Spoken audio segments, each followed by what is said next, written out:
There's a chapter section in my book called When the Other Shoe Drops.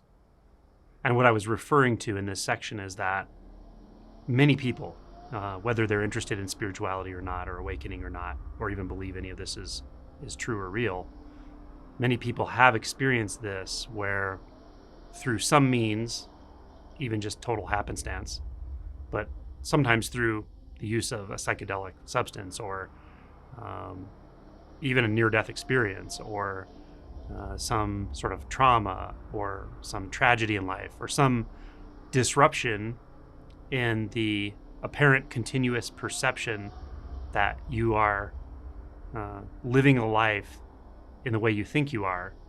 Things go the way you expect them to. You know what's what. You know who you are and where you are. You know what all this is about. And most importantly, you know what to expect. That things will go the way you expect them to or want them to. When there's a disruption in that, even for a moment, we often feel an expansion, something vast, something infinite, even eternal, meaning outside of the experience of time. This can last a short time and this can last a long time.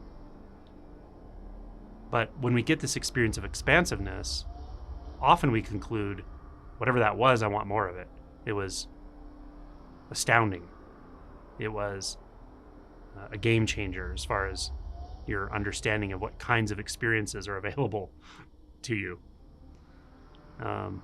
And these experiences often are followed by a few days to sometimes weeks of sort of peace and equanimity that you're not used to, and not really caring too much about the things you usually worry about and concern yourself with. And yet life goes on. You often don't stop doing whatever it is you occupy your time with, and you go to work and go to school and do the things you do, but things get lighter. There's not a strong sense that I have to control everything and keep imagining the future a certain way to make it be that way and all of it, right?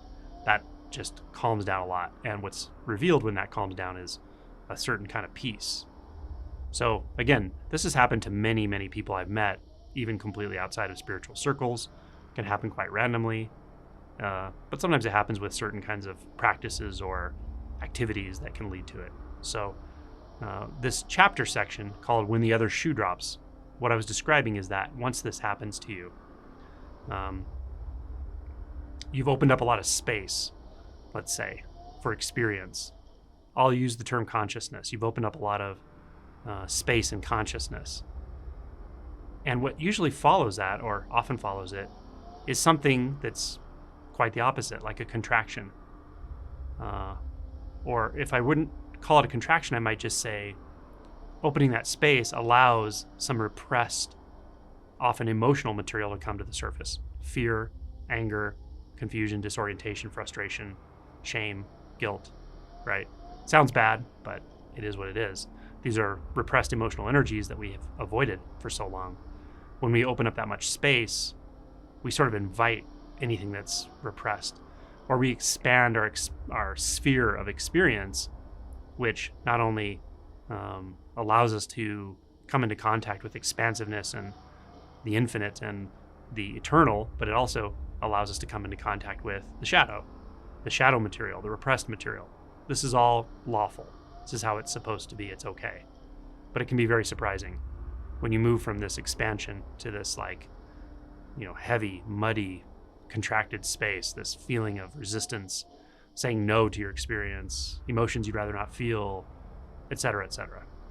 So I'm not gonna spend this video going into all the details about how to work through shadow material and emotional material. I have a whole playlist on that.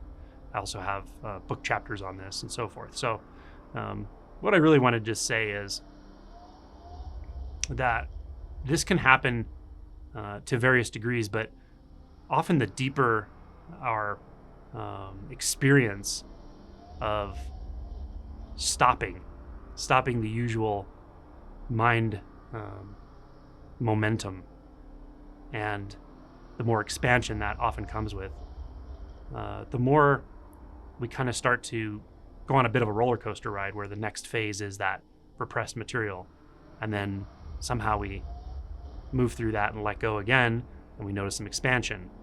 And that can sort of lead to this up and down roller coaster experience sometimes. It's okay when it does. It's just part of how this goes. But how to soften that, how to mitigate that to some degree is really what this video is about. So the first part is just understanding it's normal. And that may not sound like a big deal, but it's probably the biggest difference that's made when I interact with people around this, is really getting them to truly accept that not only is this normal and lawful, it's got to go this way.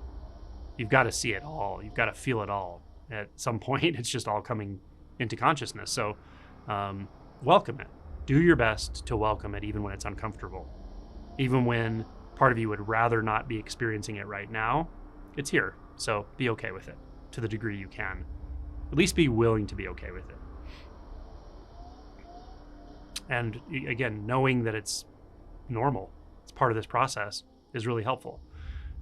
It goes a long way toward that. Now, I will say, one of the worst things, probably the worst thing you can do here, and I've seen people do this a bunch of times, and I really don't recommend it. And I always try to talk them out of it, but it's knowingly trying to fight this process. Now, I know a lot of people watching this are thinking like, why would you do that? Or that's not me. But there are people watching this probably who have done that. And no, it's really, really not a good idea. It's brutal. You're fighting something that's infinitely beyond you. It's not going to work.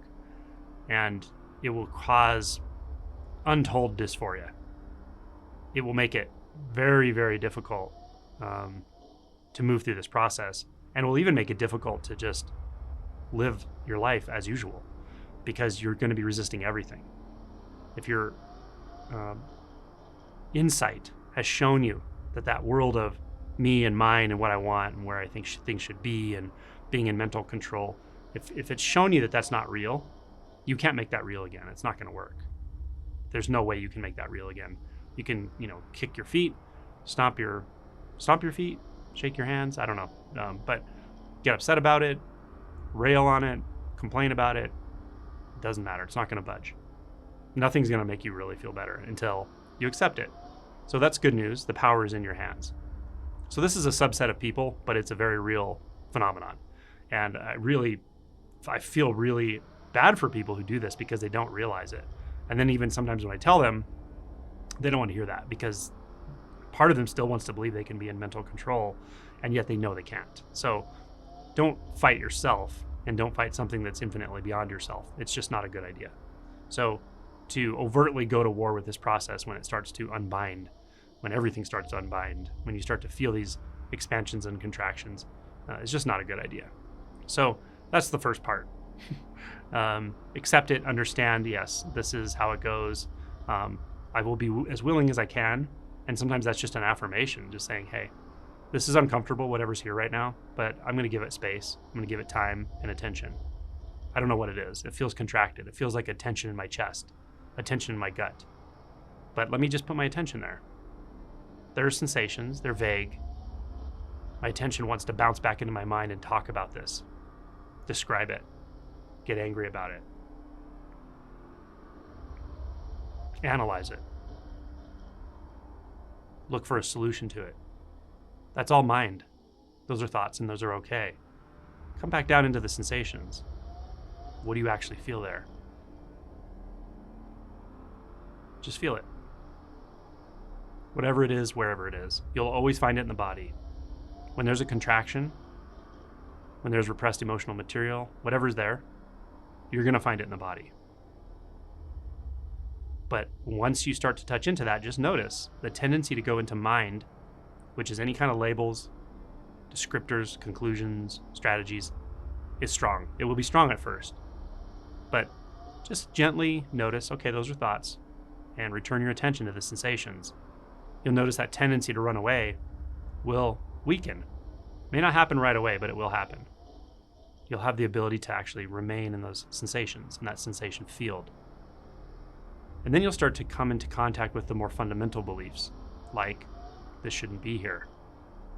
Or, I can't relax here. I can't settle here because it's uncomfortable. Right? These beliefs are goldmine if you really investigate them. What is the cost if you believe, and it's a belief, that because this is uncomfortable, I can't rest here and relax? Well, you won't feel rested and relaxed because it's uncomfortable. What if that belief weren't there?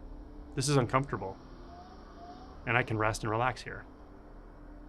You can rest in discomfort, for sure, until you tell yourself you can't. But you won't notice you're telling yourself that. These are baked in to our mental behavior patterns. So you have to slow down enough to see them. And then you have to take a little time to question them. So what would it be to be free of the belief that because this is uncomfortable, I need to be elsewhere? Because this is uncomfortable, I can't settle here. If you're free of that belief, well, then all of a sudden you can settle here. Whatever's here, you can settle. There's nowhere to go. And that's what you want. You want to be free of the need to go, the need to run, the need to leave, the need to fight, the need to struggle. And I know you want that because once you see it, once you feel it, once you recognize that equanimity, you go, oh, yes, yep, that's it. That's what I've been searching for, right? What is restlessness searching for? Rest. But restlessness, often in this space, is based on a misperception that things should not be the way they are. Now, what I just said over the last few minutes, don't overlook that. Re-listen if you have to. Apply it. Put it into practice when you're feeling deeply contracted. And it will change things for you. These are very fundamental beliefs, but they will make a huge difference in your experience, especially over time. Now, once you're clear there, once you can actually rest here, you have a really interesting opportunity to start to look at even that most fundamental perception of comfort versus discomfort, enjoyable versus not enjoyable. This is beyond where enjoyable or not enjoyable is habituated to I want it or I don't want it.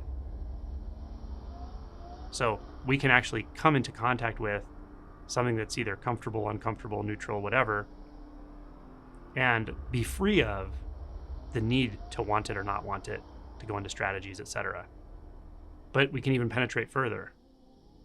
Now we can penetrate what it is that actually makes something pleasant or unpleasant, comfortable or uncomfortable. Because we can look that directly. We're not being pulled by a leash. Our mind doesn't have us on a leash anymore, so we can penetrate even deeper. This is very subtle work, but it's powerful work. And at this point, you start to feel a certain kind of gratitude that you actually have the opportunity to look at something that was previously very contracted. There was a lot of resistance to it. There was struggle with it. There was a lot of interpretation about how terrible it is. Now you're just right there with it. Very granular, very deep, very precise and subtle. Alert and completely accepting and open to all experience. You could call this emptying the aggregates. The Heart Sutra points very nicely here, but some very powerful work can be done here. So that's kind of the cascade of how to work through this when you notice that roller coaster, meing and being when the other shoe drops.